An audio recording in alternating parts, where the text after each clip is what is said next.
A storm rages over a Swiss villa. Lightning flashes across the sky. Inside, a group of writers challenge each other to invent ghost stories. Out of this moment, a young woman, just 18 years old, begins to write a tale that will change literature forever.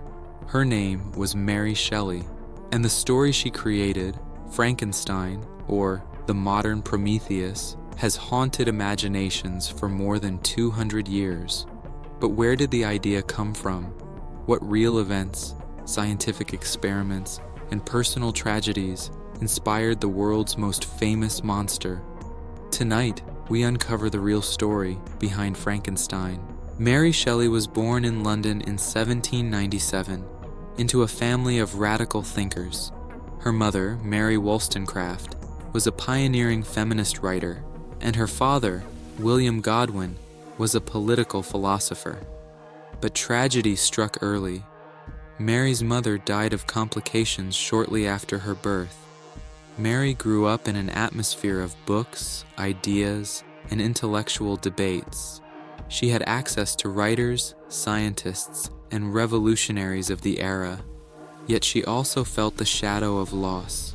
Her mother's absence, her strained relationship with her stepmother, and later, the many deaths of her own children.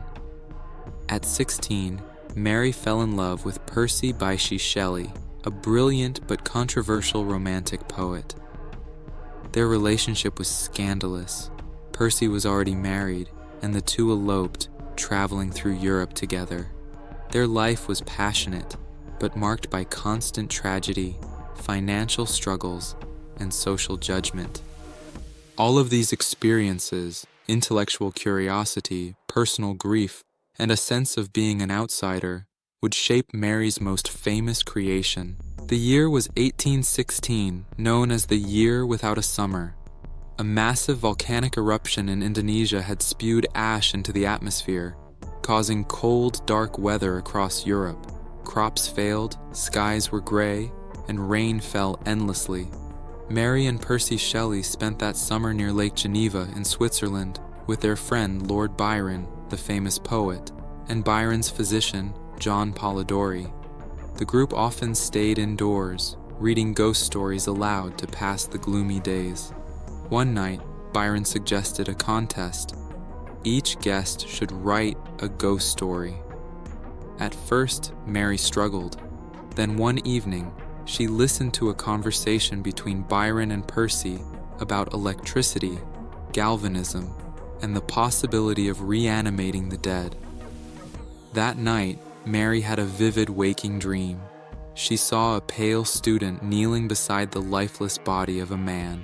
She saw that man begin to stir, brought back to life by a powerful force.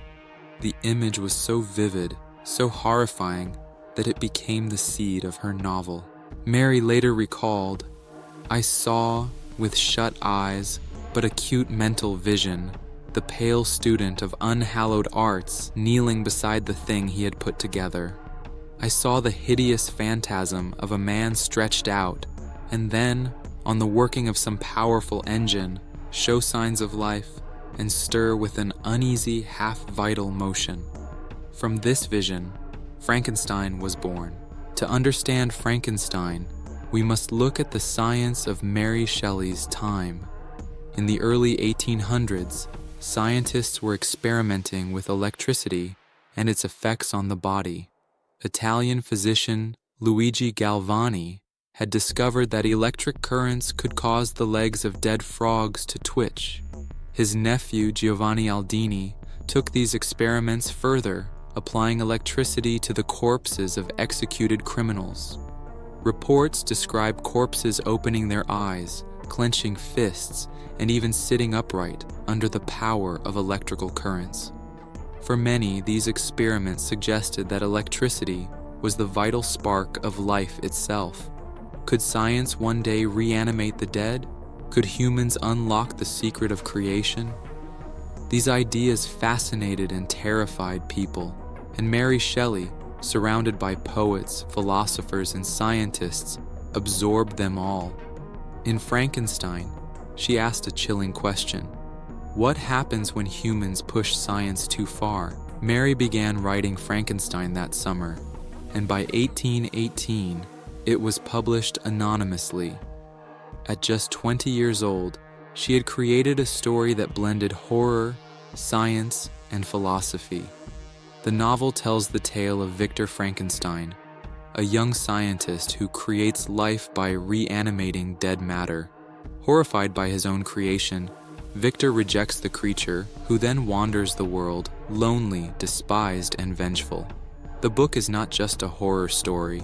It is a meditation on ambition, responsibility, and the consequences of playing God. Victor Frankenstein is brilliant, but reckless. He seeks to conquer death, but in doing so, unleashes misery on himself and others. The creature, meanwhile, is not born evil.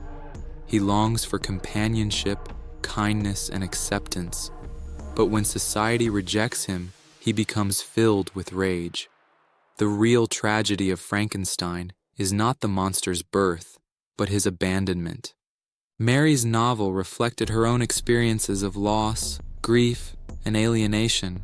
It also captured the anxieties of a society wrestling with new science and shifting beliefs. Mary Shelley's life mirrored the darkness of her novel. She endured heartbreak after heartbreak. Out of her 5 children, only one survived into adulthood. Percy Shelley drowned in 1822, leaving Mary a widow at 24. These personal tragedies gave depth to her writing. Frankenstein is filled with death, grief, and longing for family, themes Mary knew all too well. Her own suffering made her uniquely able to imagine the pain of both Victor Frankenstein and his creature. Frankenstein was an immediate success, though many at first assumed Percy Shelley had written it. Over time, Mary gained recognition as the true author. The novel inspired debates about science, morality, and the role of humanity in creation. In the 19th century, the story was adapted into plays that thrilled audiences. By the 20th century, Frankenstein became a cultural icon through film. Universal Studios' 1931 movie, with Boris Karloff as the monster, cemented the image of the square-headed, bolt-necked creature, very different from Mary's original vision, but unforgettable. Since then, Frankenstein has appeared in hundreds of films, comics, and television shows. The term Frankenstein has even entered everyday language, used to describe scientific creations that spiral out of control. But the core of the novel remains timeless. It is a story about human ambition, the dangers of unchecked science, and the deep need for love and belonging. The real story behind Frankenstein is not just about a monster. It is about a young woman who, through imagination, tragedy, and brilliance, created a story that spoke to universal fears. Mary Shelley was only 18 when she conceived the tale, yet she captured the anxieties of her age and of ours. In an era fascinated by science and terrified of its consequences, she warned us about the cost of playing God. 2 centuries later, Frankenstein remains a warning and a wonder. Its creature still walks among us, in our laboratories, in our technology, in our ambitions. The storm that raged over Lake Geneva in 1816 still echoes today. Every time lightning flashes across a dark sky, we remember Mary Shelley's vision, a vision that gave us one of the greatest and most haunting stories ever told.